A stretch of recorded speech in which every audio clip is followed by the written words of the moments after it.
Back in court today, charged with supplying drugs to his own 16-year-old autistic son. Cole Burkhead overdosed on heroin and fentanyl in Hartford back in 2017. His father, Gary Burkhead, who you see there, is charged with involuntary manslaughter and child neglect, accused of buying and doing the drugs with his son, according to multiple witnesses. Prosecutors say he also refused to get his son medical help during prior overdoses. He's dead. Cole Burkhead is dead. And why is that? It's because of his father. Because his father didn't do what fathers are supposed to do, which is protect their children. I don't think there's been any evidence that Mr. Burkhead had some kind of a legal duty or that he was grossly negligent in any manner, but I don't think that there's any evidence to suggest that on the day that Cole suffered his overdose, that Gary either allowed him to consume controlled substances. Today, the judge refused to lower Gary Burkhead's $1 million bond, so he will likely stay locked up until his trial starts. Live from Michiana, this is ABC 57 News at 6. This Roman Catholic priest suspended from the ministry and now charged in a strange case of sex abuse inside his church. Right now, Father Brian Stanley of Coloma is facing up to 15 years in prison after leading Roman Catholic parishes across southwest Michigan for decades. Stanley, who was suspended from public ministry 2 years ago, appeared in court by a video hookup today, charged with false imprisonment for allegedly wrapping a teenage parishioner in saran wrap and holding him hostage in a church closet in Allegan County. ABC 57's Jolynn Bruni is live in Benton Harbor at the last local church where Stanley worked. Jolynn? Brian, Father Stanley was assigned here to St. John's Church all the way back in 2016, and that was just 1 year before he was suspended by the Diocese of Kalamazoo once allegations started to come out. The sin is the sin is a sin, and the crime is a crime. Pam McQueer is a parishioner at St. Margaret's Catholic Church in Otsego, Michigan, outside Kalamazoo. The former priest there, 57-year-old Father Brian Stanley, was arraigned via video from jail today, accused of binding a teenage boy in saran wrap, taping his hands and mouth shut, and locking him in a closet inside the church back in 2013. Oh my goodness, here we go. You know, something to rock the community. I'm shocked, as I'm sure the rest of my community will be. Pam tells me her kids attended St. Margaret's Catholic School and says if the allegations are true, there needs to be justice. The parish itself, I've just in the years that I've been around, I've seen, the numbers decrease. There's those that have been there and they're the diehards, they'll remain. They're very, very loyal. But there's been a lot of controversy. The Michigan Attorney General's office charged Stanley with 1 count of false imprisonment. They say the crime was sexually motivated. And according to Kalamazoo Diocese records seized by the state last year, Stanley had been engaging in that type of conduct with binding materials for decades. No one here at St. Margaret would comment on the charge against Father Stanley, but the Diocese of Kalamazoo says they took action, quote, after a second allegation was made. 4 years later, the diocese learned of additional allegations involving Father Stanley. We reported these incidents to the Coldwater Police Department. No charges were filed by law enforcement. We placed Father Stanley on administrative leave from active ministry in January 2017. He remains on administrative leave and is prohibited from public ministry. Father Stanley has served in Michiana for decades. He graduated from the University of Notre Dame in 1984, then taught high school and coached track at the Loyola Academy in Willamette, Illinois. He was ordained as a priest in Kalamazoo in 1996 and then ran the St. Charles Parish in Coldwater for a decade before becoming a U.S. Army chaplain. In 2013, he was assigned to St. Margaret's in Otsego, then sent to St. John's and St. Bernard's Parish in Benton Harbor, a year later before being put on administrative leave in 2017. And now, a small community church is waiting and wondering. I'd hope that they wouldn't pass judgment until, the truth comes out. Father Stanley's $100,000 bond was reduced to $5,000 by a judge today, but he is not allowed to come into contact with minors. I'm live in Benton Harbor. Jolynn Bruni, ABC 57 News. Temperatures will be the big story tonight because skies are going to be clearing and temperatures will be falling. We're still in the upper 70s right now. We'll drop into the lower 70s over the next couple of hours and into the 50s by tomorrow morning.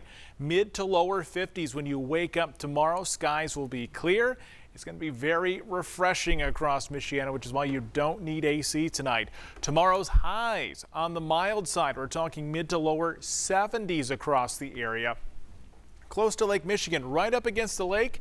It could be in the 60s for most of the day tomorrow because of that breeze off Lake Michigan. As we continue into the early morning on Saturday, not a lot changes here. We're in the 50s again for early Saturday, and then Saturday afternoon we're in the mid to upper 70s. Much milder than what we had for much of this week and much lower humidity. Nothing changes until early next week with the chance of showers and thunderstorms returning. I'll show you that in the forecast coming up in just over 10 minutes.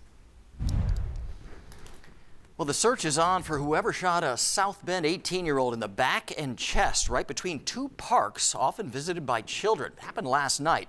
ABC 57's Summer Haran joins us live on Ewing Avenue where the gunfire played out. Summer? Brian, the police were here earlier combing through the grass after they say the man that was shot, it was after a disagreement.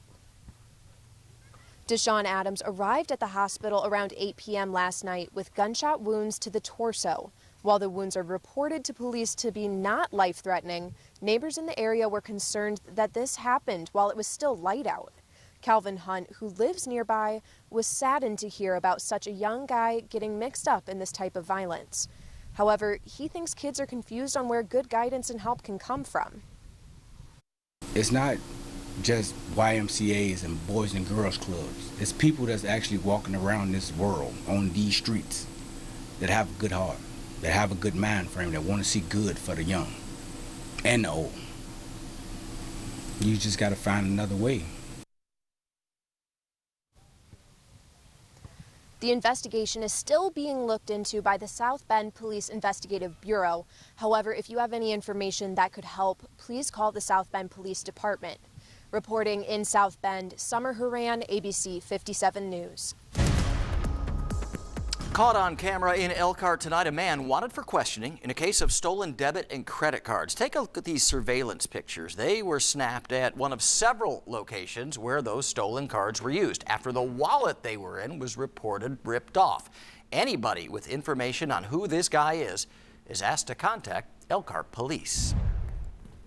A South Bend woman accused of kicking and biting police officers. 22-year-old Elisa Maria Castillo was apparently in a car accident at the intersection of Wilbur and Keller Streets, according to police. That's when officers approached her.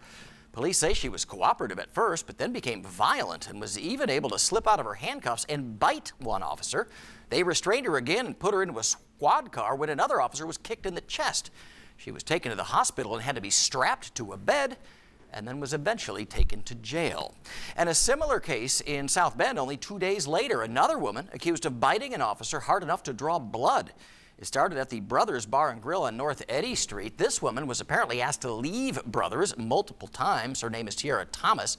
An officer arrived and tried to fill out a formal trespassing form, but police say she screamed at the cop while he was getting the form. And then he tried to handcuff her. That's when she allegedly punched, kicked, and bit the officer right on the leg. Other police officers were able to get her into a squad car, but not before she kicked one of them multiple times in the groin. Thomas was finally arrested and taken to the St. Joseph County Jail, where she allegedly attacked more officers and even a nurse there. The Whole Women's Health Alliance Clinic in South Bend can stay open. The 7th Circuit Court of Appeals is allowing the medication-induced abortion clinic that's caused controversy for years to operate fully now. The clinic's legitimacy was under debate because it operated without a license at first. A district court granted the clinic an injunction allowing it to open and operate without a full license because Whole Women's Health spent 2 years trying to get a license from the state. The ruling today found the state's licensing procedure was being used unconstitutionally to try and prevent the clinic from opening, rather than using it as a means to vet and monitor a medical facility.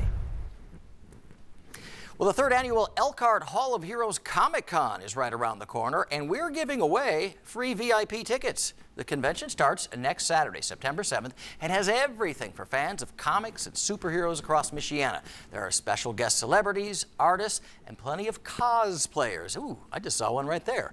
You can also win VIP tickets from ABC 57 News. Just go to our website, abc57.com, click the sweepstakes tab, and then sweepstakes home, and you can enter for a chance to win. Good luck.